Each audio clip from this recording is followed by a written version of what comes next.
Segera download Quran Tadabbur, dia meraih tafsir kebaikan. dalam genggaman Contoh, Anda. Bulan Ramadan adalah bulan Al-Quran.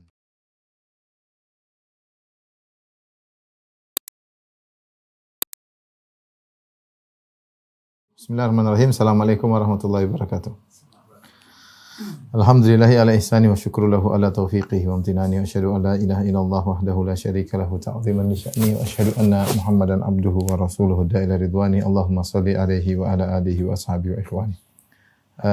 Ikhwan dan akhwat jamaah Masjid Tarbiyah Cilandak yang dirahmati Allah Subhanahu wa taala, kita lanjutkan. Kita berada di penghujung kisah sirah Nabi sallallahu alaihi wasallam, dan pada saat ini kita akan bahas peristiwa yang terjadi antara Haji Wada sampai wafatnya Nabi sallallahu alaihi wasallam. Kita telah selesai dari Haji Wada. Sekarang kita akan bahas beberapa peristiwa sebelum wafatnya Nabi sallallahu alaihi wasallam. Di antaranya muncul orang-orang yang mengaku sebagai nabi. Seperti Musailimah al-Kadzdzab, kemudian Aswad al-Ansi, ya, Tulaiha al-Asadi, dan beberapa orang yang mengaku sebagai nabi di zaman Nabi sallallahu alaihi wasallam. Itu setelah Rasulullah SAW wafat lebih banyak lagi orang-orang yang mengaku sebagai nabi. Ya. Di antara buku yang bagus menulis tentang ini adalah buku judulnya Al-Mutanabbi'un, yaitu para pengaku nabi, yang ditulis oleh guru kami Syekh Ghalib Al-Awaji rahimahullahu taala. Buku satu jilid judulnya Al-Mutanabbi'un, orang-orang mengaku sebagai nabi. Taib, yang pertama yang mengaku sebagai nabi yang di zaman Nabi sallallahu alaihi wasallam adalah Musailimah al-Kadzdzab. Ya, sebagaimana telah pernah kita sampaikan, Musailimah al-Kadzdzab pernah datang kota Madinah bertemu dengan Nabi sallallahu alaihi wasallam pada tahun 9 Hijriah yang dikenal dengan Amul Wufud. Itu tahun di mana banyak delegasi-delegasi datang untuk mengenal Islam. Di antaranya delegasi yang datang dari Banu Hanifah. Banu Hanifah datang, dan Musailimah al-Kadzdzab dari Banu Hanifah. Ya.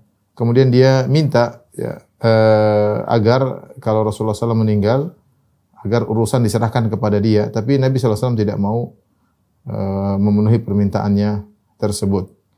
Ya. Tatkala Musailimah al-Kadzdzab tidak diberi sesuatu pun oleh Nabi sallallahu alaihi wasallam, maka ketika dia pulang sampai di Bani Hanifah, dia mulai mengaku-ngaku. Dia mengatakan bahwasanya benar Muhammad adalah rasul, tapi saya juga menyertainya dalam kerasulan. Saya juga menyertainya dalam kerasulan, maka dia mengaku dia sebagai seorang nabi.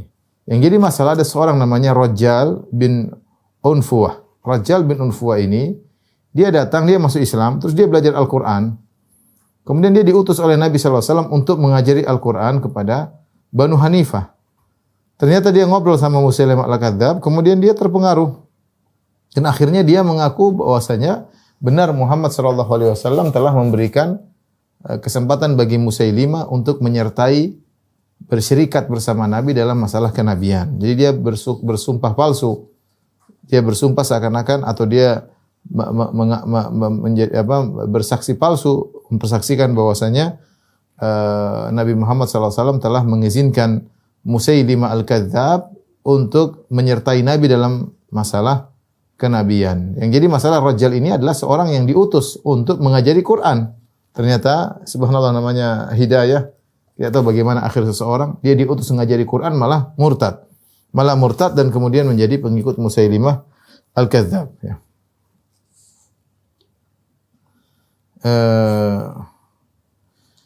Rasulullah SAW sebelumnya pernah bermimpi, ya, bahwasanya telah diletakkan pada dirinya, di tangannya ada 2 gelang dari emas, dan Rasulullah SAW tidak suka dengan 2 gelang tersebut. Ya, kemudian Rasulullah SAW meniup 2 gelang tersebut, ternyata 2 gelang tersebut terbang. Maka Rasulullah SAW menafsirkan 2 gelang tersebut adalah 2 pendusta yang akan keluar, ya, akan tampil, ya.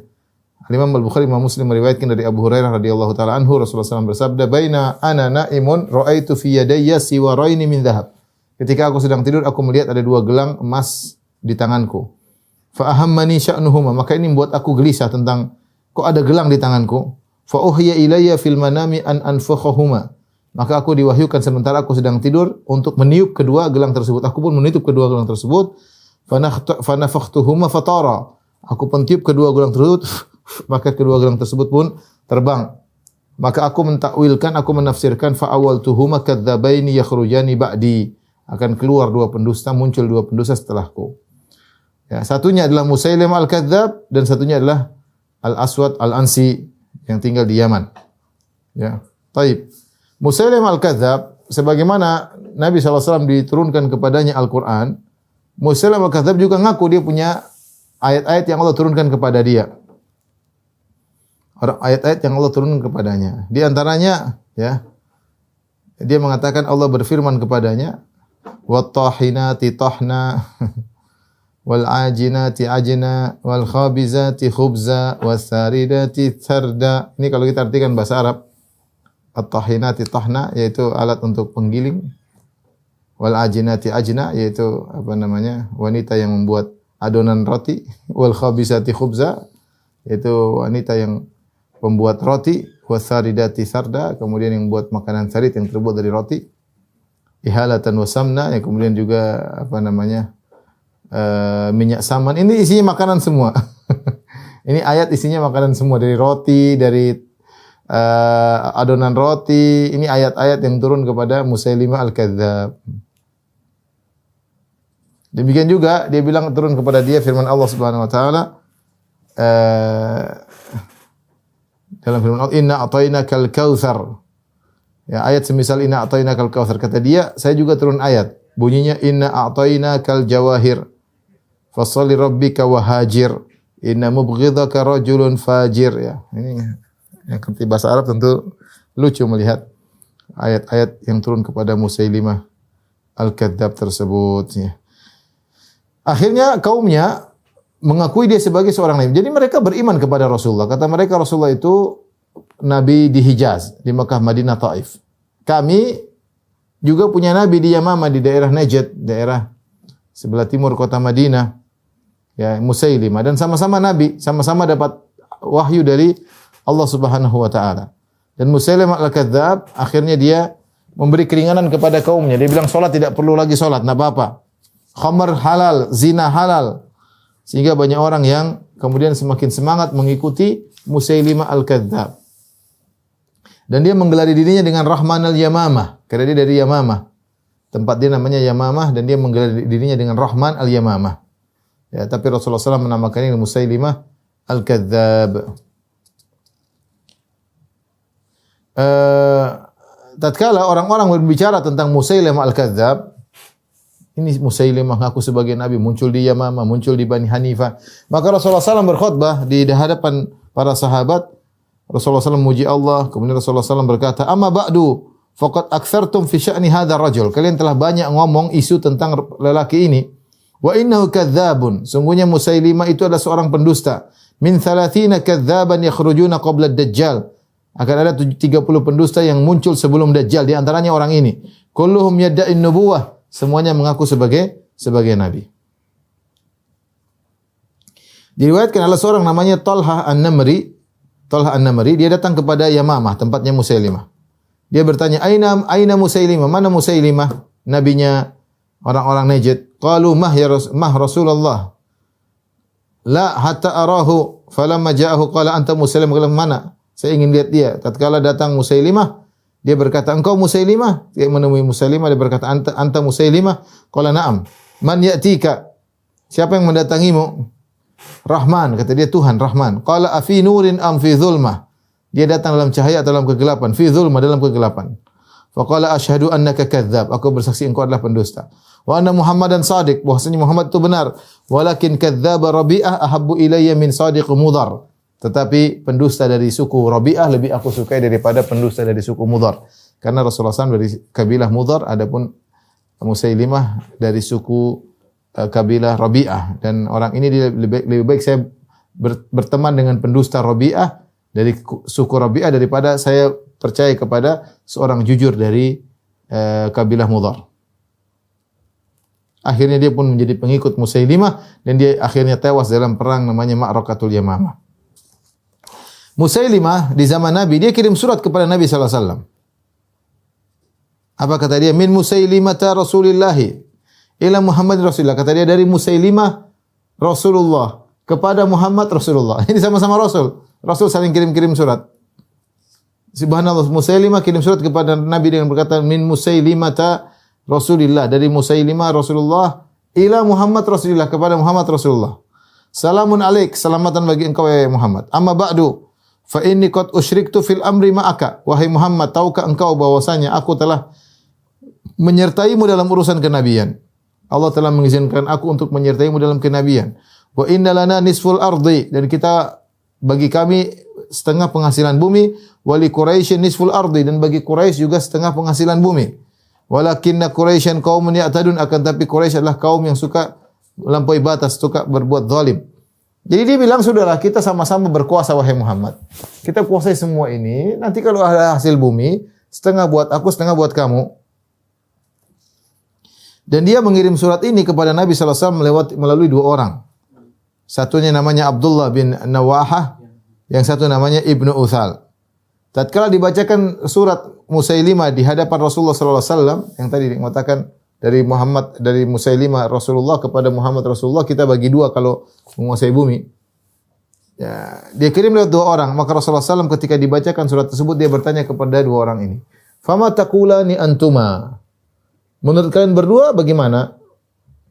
Kedua utusan Musailimah berkata, "Naqulu kama qala." Kami meyakini apa yang diyakini Musailimah. Maka Rasulullah SAW, "Atashhadani anni Rasulullah?" Apa kalian bersaksi aku ini utusan Allah? Qala nashhadu anna Musailamah Rasulullah. Kami bersaksi Musailimah adalah utusan Allah. Faqala Rasulullah SAW, "Amma wallahi laula anna ar-rusula la tuqtalu la darabtu a'naqakuma." Kata Rasulullah SAW, kalau bukan karena ada aturan kode etik bahwasanya para utusan tidak boleh dibunuh, tentu aku telah memenggal kepala kalian berdua. Karena mereka kafir, mengaku ada nabi lain, maka hukumnya kafir. Tapi aturan kode etik yang terjadi dalam waktu itu bahwasanya segala utusan tidak boleh dibunuh. Akhirnya Rasulullah SAW menulis surat balasan kepada Musailimah. Isinya begini, Bismillahirrahmanirrahim. Min Muhammadin Rasulillah ila Musailamah al-Kadzdzab. Dari Muhammad Rasulullah kepada Musailamah sang pendusta. Assalamu ala man ittaba'al huda. Keselamatan bagi orang yang mengikuti petunjuk. Amma ba'du, kemudian daripada itu, fa innal arda lillahi yurithuha man yasha'u min ibadi wal aqibatul muttaqin. Bumi ini milik Allah. Allah mau kasih siapa saja terserah Allah. Bukan setengah buat aku, setengah buat kamu. Enggak. Bumi ini milik Allah. Yurithuha man yasha'u min ibadi. Allah berikan kepada siapa yang Allah kehendaki, wal aqibatul muttaqin, dan kesudahan yang baik bagi orang yang bertakwa. Rasulullah kirim surat ini bersama seorang namanya Habib bin Zaid bin Asim al-Ansari. Habib bin Zaid. Ketika Habib bin Zaid mengantarkan surat Rasulullah SAW dan dibaca di hadapan Musailamah, maka Musailimah pun marah dan dia pun membunuh Habib bin Zaid, utusan Rasulullah SAW. Kemudian Musailimah al-Kadzdzab terus memperpanjang kedustaannya, ya. Kemudian semakin parah kondisinya, ya. Apalagi ketika Rasulullah SAW meninggal, dia semakin kencang. Ya, maka dia pun mulai mengumpulkan pasukan untuk menyerang kaum muslimin. Ketika mendengar kabar ini, maka khalifat Rasulullah, yaitu Abu Bakar As-Siddiq yang menjadi khalifah setelah Rasulullah SAW, menyiapkan pasukan. Dan dia ammar alaihi Khalid bin al-Walid. Kemudian dia menjadikan Khalid bin al-Walid sebagai pemimpin pasukan untuk menyerang Musailamah al-Kadzdzab. Di suatu peperangan yang sangat dahsyat yang disebut Ma'rakatul Yamamah. Saya punya kajian khusus tentang ini, tentang sirah Khalid bin Walid, yaitu sebagai pemimpin Ma'rakatul Yamamah. Perang yang sangat besar. Karena Musailamah al-Kadzdzab punya pasukan kalau tidak salah 40.000, 50.000, pokoknya banyak, puluhan ribu. Dan pasukan Musailamah al-Kadzdzab merasa mereka sedang berjihad di jalan Allah. Mereka sedang membela Nabi mereka, Nabi Musailamah. Sehingga mereka berperang dengan sangat dahsyat. Sampai titik darah penghabisan karena mereka merasa mereka sedang berjihad. Tapi dengan izin Allah Subhanahu wa taala, Khalid bin Walid juga terluka-luka ketika dalam perang tersebut. Ini perang sangat dahsyat. Musailimah sangat kokoh dalam peperangan. Akhirnya dia pun tewas. Dia tewas. Salah satu yang membunuh dia adalah Wahsy. Wahsy yang membunuh Hamzah dalam perang Uhud. Wahsy ketika membunuh Hamzah pakai tombak, ya, kemudian dia pun mencari Musailimah dan akhirnya dia melemparkan tombaknya, tombak yang sama. Tombak yang membunuh Hamzah itulah tombak yang membunuh Musailimah. Akhirnya masuklah tombak tersebut ke dada Musailimah. Kemudian ada seorang Ansari yang kemudian membunuhnya.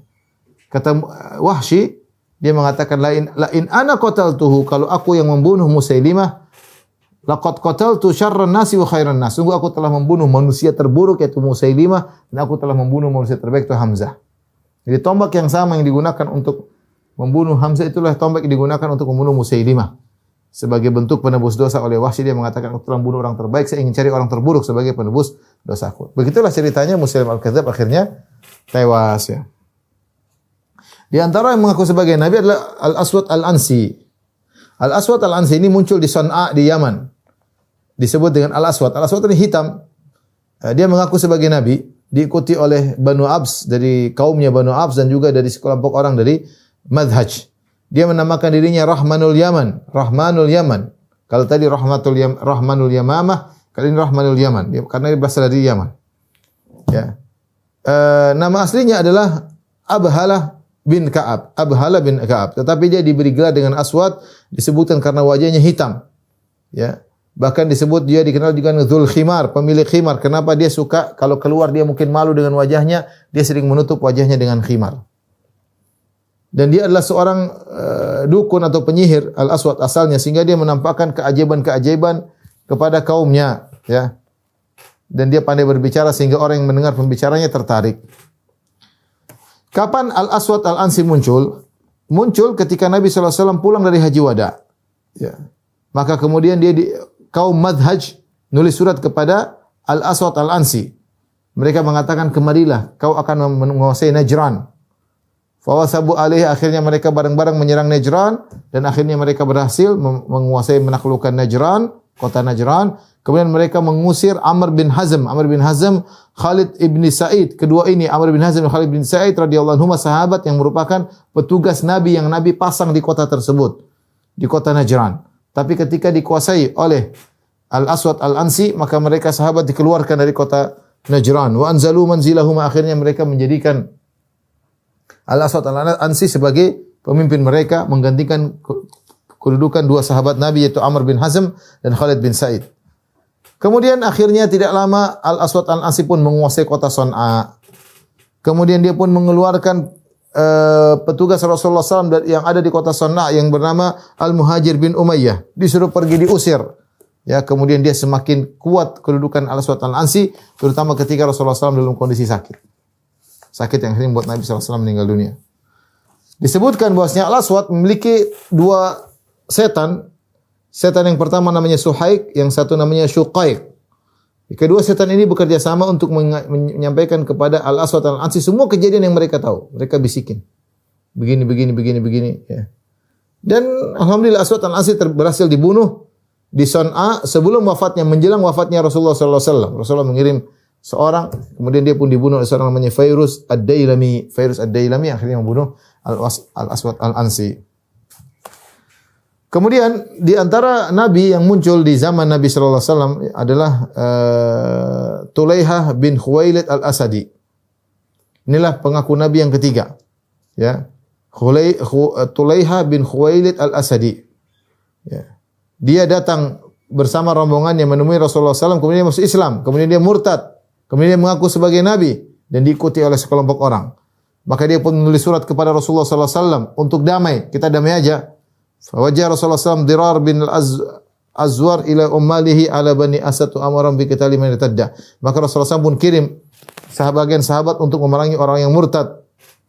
Namun tidak lama kemudian Rasulullah SAW meninggal dunia. Rasulullah meninggal dunia. Tatkala di zaman pemerintahan berikutnya Khalifah Abu Bakar As-Siddiq radhiyallahu taala anhu, maka Abu Bakar As-Siddiq mengirim kepada Al-Aswad Al-Ansi pasukan dipimpin oleh Khalid bin Walid. Maka Khalid bin Walid pun berjalan menuju Al-Aswad Al-Ansi. Maka kemudian Khalid memerangi dia dan berhasil mengalahkan Al-Aswad Al-Ansi. Haraba ila Syam, dia pun kabur ke negeri Syam. Kemudian subhanallah dia masuk Islam. Kemudian bagus Islamnya.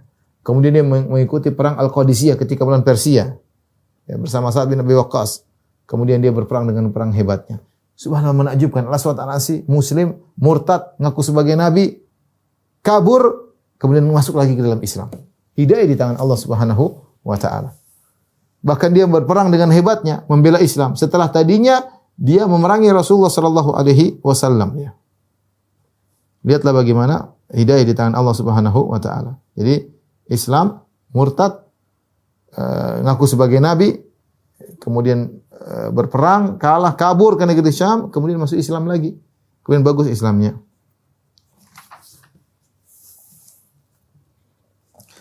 Pada tahun 11 Hijriyah, yaitu menjelang wafatnya Nabi sallallahu alaihi wasallam, maka Rasulullah SAW mengutus pasukan dipimpin oleh Usama bin Zaid radhiyallahu taala anhuma menuju kota namanya Al-Balqa, menuju kota Al-Balqa. Kita tahu bahwasanya pada tahun 8 Hijriah terbunuh bapaknya Usama, itu Zaid bin Harithah dalam perang Mu'tah. Wafat dalam perang Mu'tah. Itu di daerah dekat negeri Syam, di negeri Syam. Maka Rasulullah SAW ingin beri pelajaran, maka Rasulullah SAW kirim pasukan berikutnya yang dipimpin oleh Usama bin Zaid. Usama bin Zaid ketika itu masih sangat muda, umurnya 18 tahun. Umurnya 18 tahun, dijadikan pemimpin untuk memerangi Romawi. Padahal anak buahnya ada Umar bin Khattab, ada orang Muhajirin. Menjadi anak buah Usama bin Zaid. Tapi Rasulullah SAW perintah mereka semua tunduk, meskipun pemimpin mereka masih sangat muda. Dijadikan amir pasukan. Kemudian Rasulullah memerintahkan dia untuk mengirim pasukan berkuda ke kota Al-Balqa di Palestina. Kota Al-Balqa, kirim pasukan berkuda di kota Al-Balqa di negeri Palestina. Jauh dari Madinah menuju Palestina. Ya.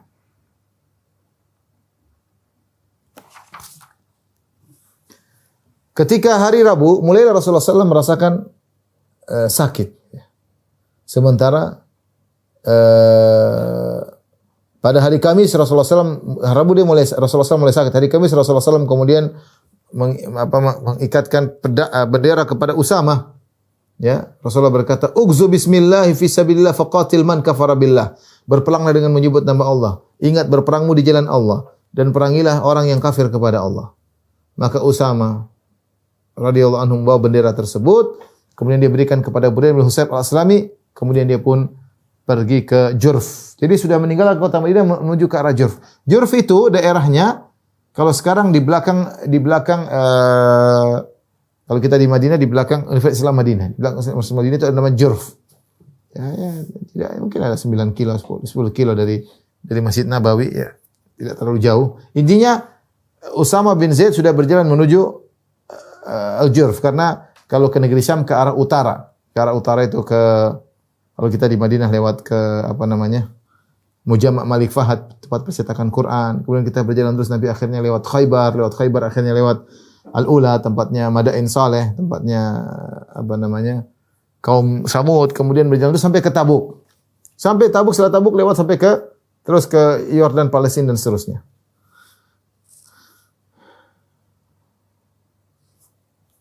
Jadi Usama menuju ke Jurf, ke arah utara kota Madinah, dan dia pun bermarkas di situ karena masih bimbang dengan kondisi Nabi sallallahu alaihi wasallam. Ketika itu semua orang kaum Muhajirin ikut perang menjadi anak buah Usama bin Zaid. Di antaranya Umar bin Khattab radhiyallahu anhu. Ya, ini jaminan surga. Para sahabat senior, Umar bin Khattab ada jadi anak buahnya Usama. Abu Ubaidah bin Jarrah dia masuk surga dan dia jadi anak buahnya Usama. Sa'ad bin Abi Waqqas yang ahli perang juga ternyata menjadi anak buah Usama. Sa'id bin Zaid yang juga dijamin masuk surga ternyata juga menjadi anak buah Usama dan seterusnya. Ya. Ketika Usama masih muda 18 tahun, ternyata anak buahnya ada Umar, ada Abu Ubaidah bin Jarrah, ada Sa'id bin Abi Waqqas, orang hebat Sa'id bin Zaid. Maka orang mulai ngomong, kenapa dia jadi pemimpin? Umur 18 tahun kok jadi pemimpin? Ketika Rasulullah SAW mendengar isu-isu yang mengkritiki Usama bin Zaid menjadi pemimpin, maka Rasulullah SAW pun berkhutbah di hadapan kaum muslimin dan dia menjelaskan keutamaan Usama dan dia mengatakan Usama berhak untuk menjadi pemimpin. Ya.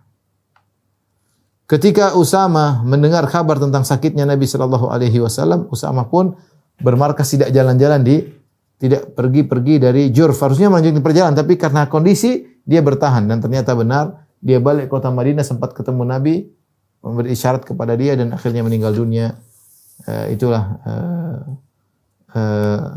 kisah Usama yang diutus oleh Nabi untuk menjadi pemimpin pasukan perang. Pasukannya mangkrak di Al-Jurf karena Nabi sakit dan akhirnya Nabi SAW meninggal dunia. Namun ketika yang diangkat jadi khalifah Abu Bakar langsung menyuruh untuk melanjutkan perjalanan. Ini pasukan sudah dilepas oleh Nabi, mangkrak di tengah jalan, suruh dilanjutkan. Kemudian kita akan menyebut tentang beberapa kondisi-kondisi yang menunjukkan bahwasanya Rasulullah SAW akan meninggal dunia. Ada beberapa kondisi yang menunjukkan Rasulullah SAW akan meninggal dunia.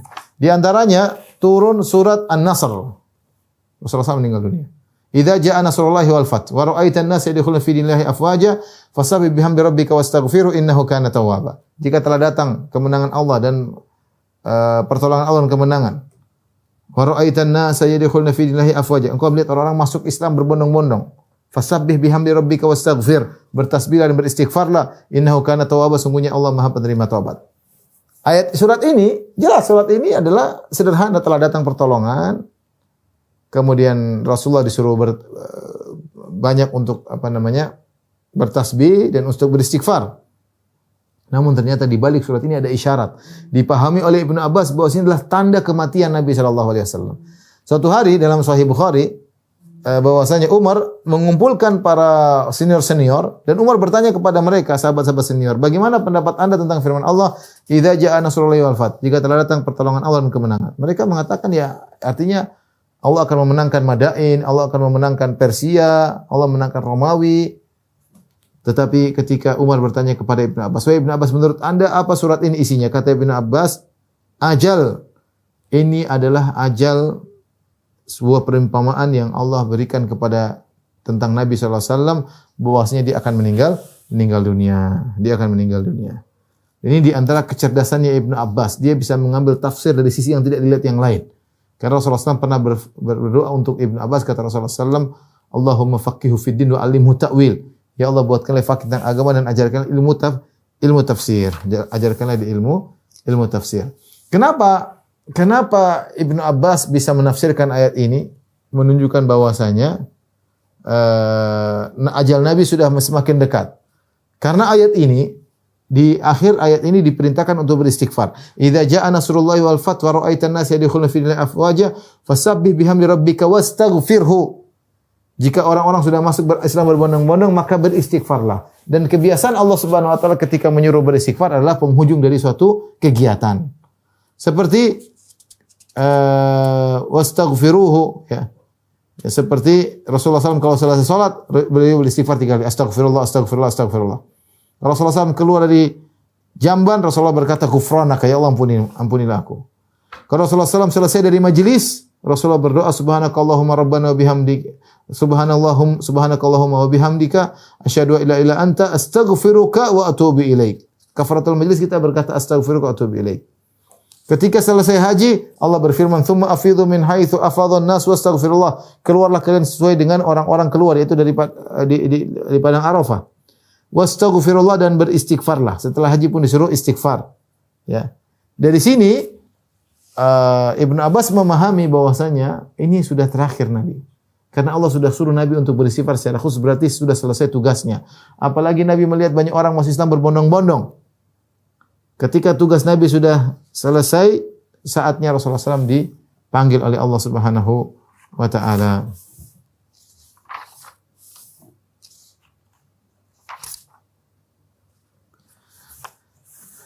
Tapi di antara tanda-tanda Rasulullah SAW akan meninggal dunia, Rasulullah SAW biasanya di bulan Ramadan hanya mudarasatul Quran dengan Jibril cuma sekali, belajar sama Jibril. Tapi ketika di Ramadan terakhir sebelum beliau meninggal, beliau sampai 2 kali murajaah Quran sama malaikat Jibril.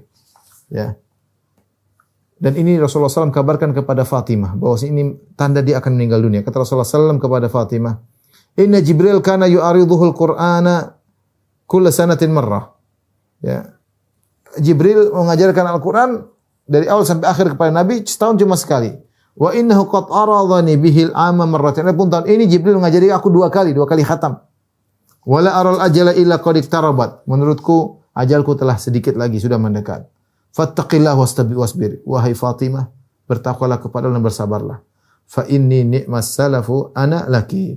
Sebaik-baik orang yang aku adalah orang terbaik, pendahulumu yang terbaik. Ini dalil bahwasanya Rasulullah SAW sudah merasakan ketika biasanya dia cuma khatam Quran bersama Jibril sekali, kali 2 kali, ini menunjukkan ajalnya sudah mau di penghujung.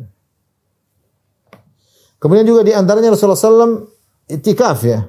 Rasulullah SAW biasanya iktikaf di 10 hari terakhir bulan Ramadan. Tatkala tahun di mana beliau meninggal dunia, Rasulullah SAW iktikaf 20 hari. Al-Imam Bukhari meriwayatkan dalam sahihnya dari Abu Hurairah, annahu qala, Abu Hurairah berkata, "Kana Nabi sallallahu alaihi wasallam ya'takifu fi kulli Ramadan 10 ayyam." Rasulullah biasanya i'tikaf di bulan Ramadan 10 hari. Falamma kana al-amul ladzi qubida fihi, tatkala tahun di mana beliau dicabut nyawanya, i'takafa 20 yauman. Beliau i'tikaf 2 kali lipat.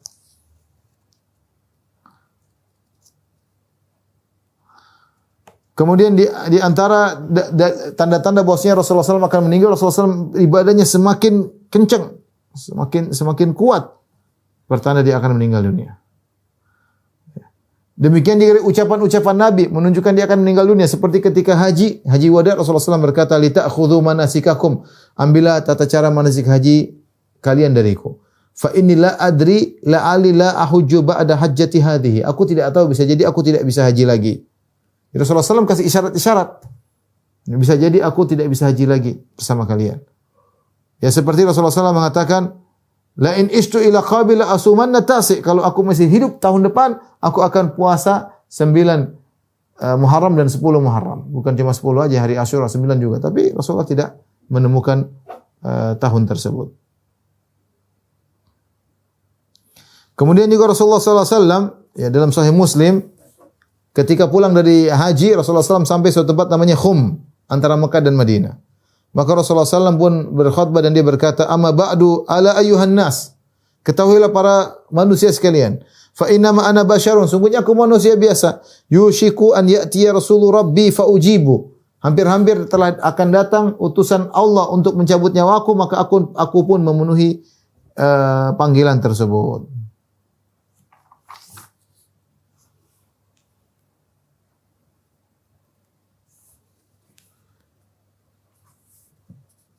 Kemudian di antara tanda-tanda Rasulullah SAW akan meninggal dunia, Rasulullah SAW juga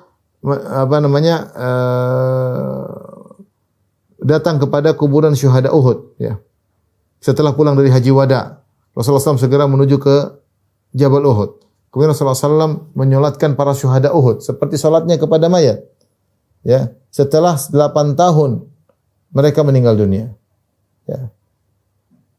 Setelah itu Rasulullah SAW pergi meninggalkan syuhada Uhud, kemudian Rasulullah SAW minta mimbar, kemudian Rasulullah SAW naik di atas mimbar, kemudian beliau berkhutbah.